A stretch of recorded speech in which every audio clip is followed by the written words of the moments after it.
오늘 우리들에게 주시는 하나님의 말씀은 출애굽기 37장 17절에서 29절까지 말씀입니다.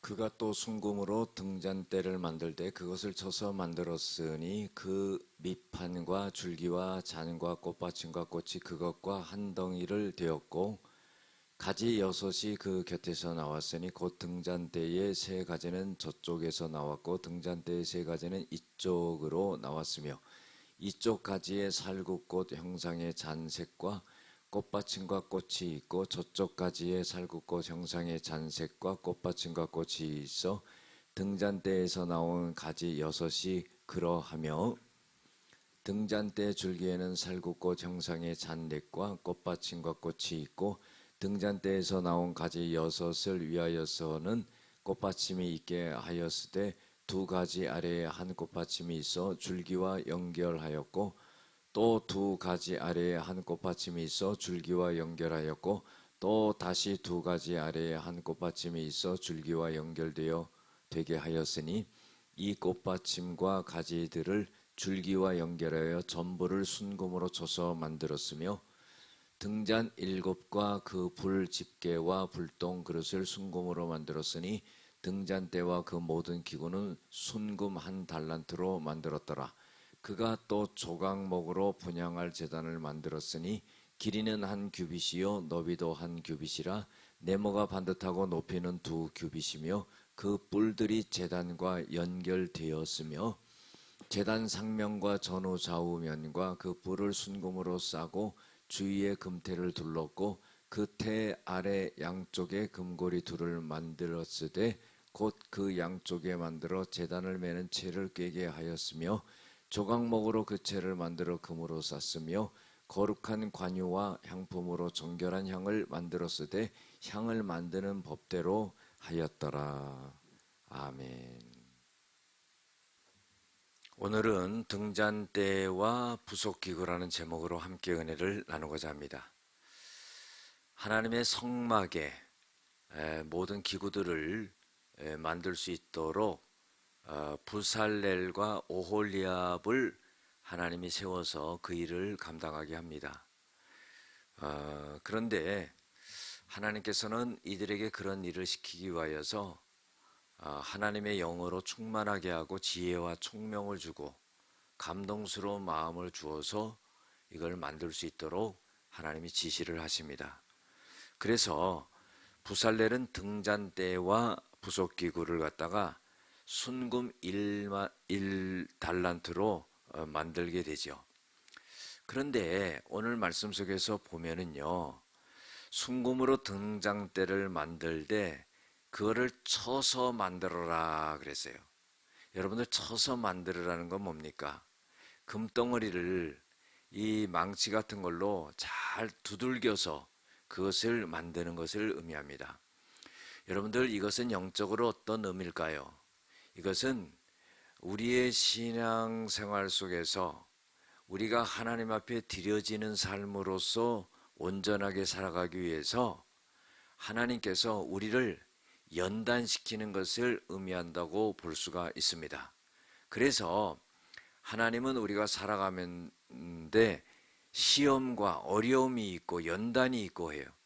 그것은 마치 이 등잔대를 만들 때 그 망치로 금을 갖다가 두들겨서 연단시켜서 만든다는 것과 똑같습니다. 그 과정이 없으면 만들어질 수가 없죠. 그래서 우리의 신앙의 삶도 이런 연단의 과정이 있어야 된다는 것을 알아야 됩니다. 그리고 그 등잔대를 만드는데 밑판과 줄기와 잔과 꽃받침과 꽃이 한 덩어리가 되어 그랬어요. 여러분들 우리가요 교회 공동체가요 하나로 되어야 됩니다. 그래서 고린도전서 1장 10절에도요 분쟁하지 말라고 그랬어요. 같은 말을 하고 같은 뜻으로 온전히 합하라 그랬어요. 그러니까 하나님을 위한 등잔대를 만들어도 그것이 하나로 한 덩어리로 만들어라 그랬어요. 우리도 마찬가지입니다. 교회가요 그리스도 예수를 중심으로 하나가 돼야 돼요. 나는 아볼로파다, 게바파다, 바울파다, 그리스도파다 이렇게 파가 나눠지면 안 됩니다. 쉽게 말해서요, 내 편이다, 네 편이다 이러면 안 된다는 거예요. 우리는 그리스도를 중심으로 해서 하나로 돼야 된다는 겁니다. 그 다음에 이제 20절 이하에 보면은 등잔대 줄기에는 살구꽃 형상의 잔넷과 꽃받침과 꽃이 있고 거기서 또 등잔대에서 나온 가지 6을 위해서는 꽃받침이 있게 하고 똑같이 그렇게 나옵니다. 그래서 등잔대는 밑판과 줄기와 잔과 꽃받침과 꽃을 연결해서 하나로 그렇게 만들어야 된다 하는 겁니다. 그 다음에 이제 22절에 보면 불집게와 또 불똥 그릇이 나옵니다. 보면은 이게 다 필요한 거예요. 여러분들 불집게라는 것은 뭡니까? 뜨거운 것을 찝는 거예요. 그래서 등잔에 타버린 심지를 갖다가 자르는데 그 자르는 그것이 순금 가위로 그것을 갖다가 만들어서 그걸 불집게를 사용한다 하는 거죠. 또 불똥 그릇이 있죠. 성막 기구에서 등잔에서 타고 남은 심지를 옮겨서 담는 그런 금접시입니다. 보기에는요, 이 언어적으로 보면은 별로 쓸모없는 것 같고 천한 것 같고 그러는데 그렇지 않습니다. 전부 순금으로 다 제작해서 그 용도에 맞게 쓰게 되는 거죠. 여러분들 이것은 어떤 의미가 있습니까? 우리 교회 생활 속에서요, 간혹 그렇게 생각하시는 분들이 있어요. 교회에서 내가 하고 있는 일이 별로 그렇게 가치 없는 일이고 중요하지 않은 일이고 보잘것없는 일이고 하찮은 일이고 이렇게 생각하는 분들이 있어요. 그러나 절대 그렇지 않습니다. 어떤 분은 제가 그런 말씀을 하는 걸 들었습니다. 아유, 목소리가 좋은 분들은 성가대를 하고 또 많이 배운 분들은 교회 학교 반사를 하고 선생님을 하는데 나는 아무것도 하는 게 없어서 교회 청소를 한다.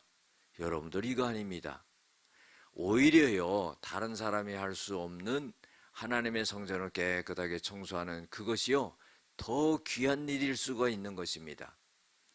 하나님을 위해서 하는 모든 일은 어떤 게 귀하고 천한 일이 없어요. 다 귀한 일이고 다 똑같은 일입니다.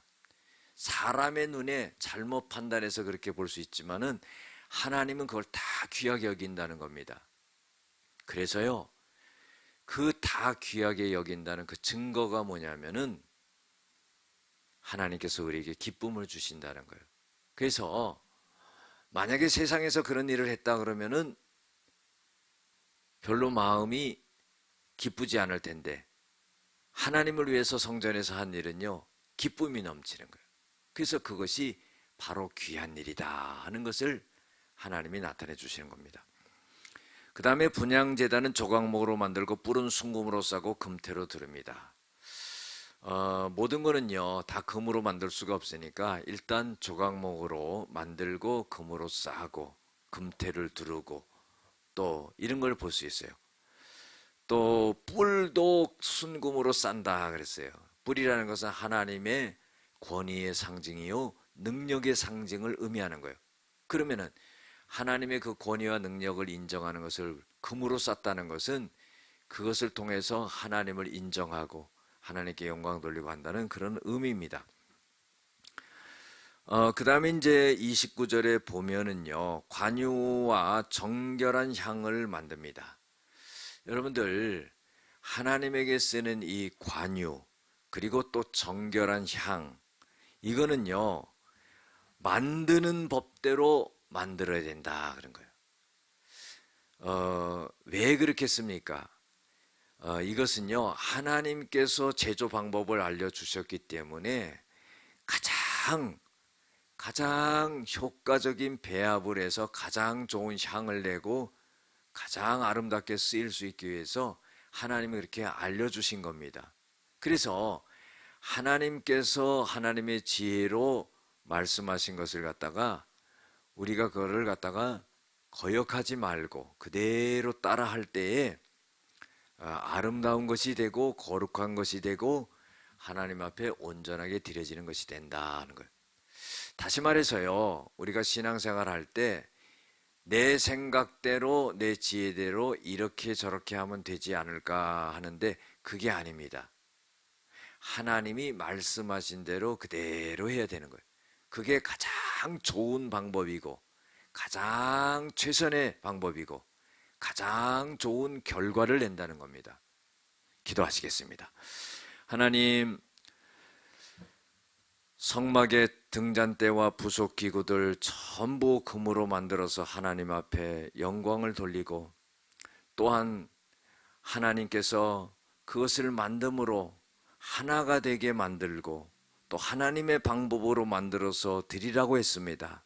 우리 아버지 하나님, 교회는 하나가 되어지게 하시고 교회는 모든 하나님의 말씀의 그 지시대로 따라가는 그런 역사가 일어나게 하여 주시옵소서. 예수님의 이름으로 기도드렸습니다. 아멘.